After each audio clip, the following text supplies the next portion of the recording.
Jack Crisp on Thursday night. Cara, what can you tell us about him playing and where that situation sits? Well, look, I didn't have a real problem with Jack Crisp playing, given that I take the AFL at their word that they just didn't have the time, the integrity unit, to go through all of this and question Jack Crisp. He was already in Queensland. His parents flew up for the game. Collingwood could have pulled him out of the game, though. They could have. Yep. Collingwood were adamant they weren't going to, and they're adamant that Jack Crisp will be playing in the gather round weekend. And talking to the AFL, that's their gut feeling as well. I mean, it's an historic issue. It's disgusting what was said. Unless he fesses up to using cocaine or whatever the powder that was referred to in those videos. I think there was a pornographic video that was back in 2015 or 2016. I'm very disappointed in what was said.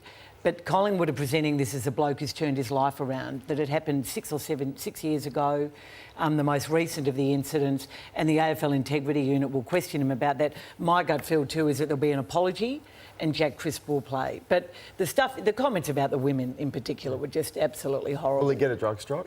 Well, not if he doesn't admit to... If what is in the vision is his footage, it's pretty obvious. Well, and the wording alongside of it. Yeah, but you didn't see him doing anything, so he could say I was just showing off. I mean, did he bring the game into disrepute? Yeah, he did, actually. It was conduct unbecoming, it was all those things. But I still feel that there'll be a public apology, maybe some sort of community work or rehab work. I'd be amazed if he wasn't allowed to play over the next couple of weeks. On field, they got their first real test. No, ruckman didn't help them, obviously, but... Brisbane were physical on them.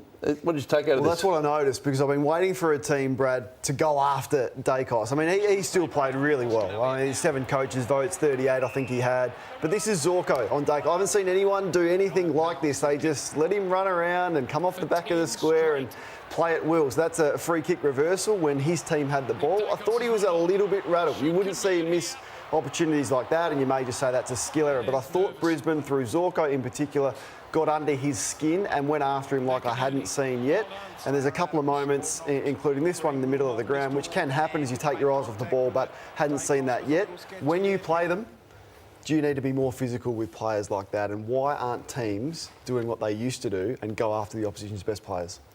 Well, if we had someone like you, I'm sure we'd deploy you to go and do it. But the challenge with Collingwood at the moment, there's a lot of, quite rightly, a lot of focus on both Daicos boys for that matter, but Nick in particular because they're playing so well. But they've got a lot of good players, so you have your plans and your targets, but you know it's pretty hard to go after them all. And you know it'd be interesting to know whether that was actually a plan or that's just Dane Zorko. He does it very well naturally. Speaking of Brisbane, Hutchie, Chris Fagan was a little bit testy during the week, as was a couple of other figures in the game and their relationship with the media.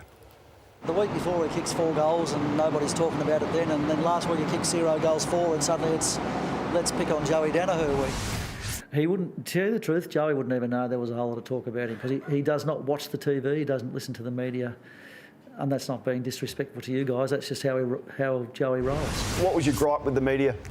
Too many opinions, too many journos, something along the lines of that, I think. I'm not sure Joey doesn't listen to the media because he refused to be interviewed after the game. Now, that wouldn't be for no reason. You put this on the agenda. Why are you defensive about this? I want to ask you, Hutchie, do you feel of all the criticism you dish out, you're defensive when someone has a go at the media? As an experienced media figure yourself, you've done it longer than anyone. I want to get to the point, and that is, do you feel like there is more pushback than there has ever been from players towards the media? I think it's fantastic. It's a democracy. Everyone's entitled to an opinion. I reckon Alistair Clarkson's empowered everyone. I certainly think coaches are really good at defending their players. So thin-skinned. Chris Fagan was filthy at Joe Danaher the week before, and it was obvious after the game. And now he's turning around. He needs Joe Danaher to pick himself up, and so he's defending him. Do you like grumpy Fags or happy Fags better? I think he's under a huge amount of pressure at the moment. It's showing more than it's ever shown before. It's fair and reasonable what he's going through to be a little grumpy, but he has been a little more terse, but that's okay. But you can't get too sensitive about I'm not sensitive. I'm just saying players got their own platform. You've got to be able to give it and take it, Kane. I understand that, Hutchie, more than anyone. You check my Twitter mentions each week. I'm telling you, I can cop it. But I'm just asking you, do you feel like it's getting to an explosive point between the players and the media? I don't. Okay. No. I've got better things to do than check your Twitter mentions. We got there.